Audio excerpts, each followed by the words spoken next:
Okay. Superb then. And బేసికల్‌గా అంటే మన ఇండస్ట్రీలో ఎలా ఉంటది అనంటే, ఒక కొత్త సినిమా వస్తుంది అనంటే డెఫినెట్‌లీ చాలా ఊహలు రాసేస్తారు. కొంతమంది చూసి, చూడకుండా రివ్యూలు ఇస్తూ ఉంటారు. ఆ రివ్యూల ఇంపాక్ట్ ప్రతి ఒక్క సినిమా మీద పడుతుంది. అది పెద్ద సినిమా కావచ్చు, చిన్న సినిమా కావచ్చు, అండ్ మీడియంలో ఉన్న మూవీ కావచ్చు. So when you listen such kind of things, మీరు మూవీ చూస్తారు, మీకు మూవీ బాగా నచ్చుతుంది, but the movie reviews are very వర్స్ట్గా ఉంటాయి.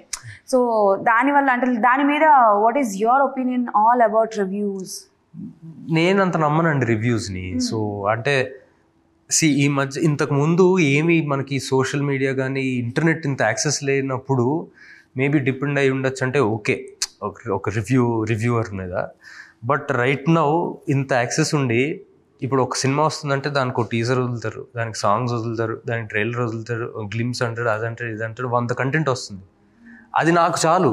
ఆ సినిమా ఎలా ఉంటుందో, ఆ సినిమా నేను చూడాలనుకుంటున్నానో లేదో నాకు డిసైడ్ అవ్వడానికి అది చాలు. నేనైతే పర్సనల్గా రివ్యూలు చదివి వెళ్ళానండి సినిమా.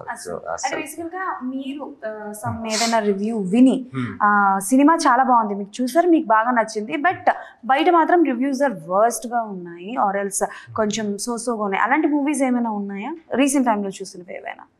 రీసెంట్ టైమ్స్లో తెలియదండి అసలు. నేను చదవను కదా, సో దానికి పాజిటివ్ వచ్చేవి నెగిటివ్ వచ్చేవి కూడా నాకు తెలియదు. యా, బట్ అంటే ఆడని సినిమాలు నాకు నచ్చినవి మీకు ఉన్నాయండి, బాగానే ఉన్నాయి. రీసెంట్ టైమ్స్లో లేవు.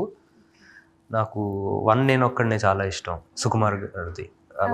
నాకు ఆయన తీసిన సినిమాల్లో one of the favourites actually.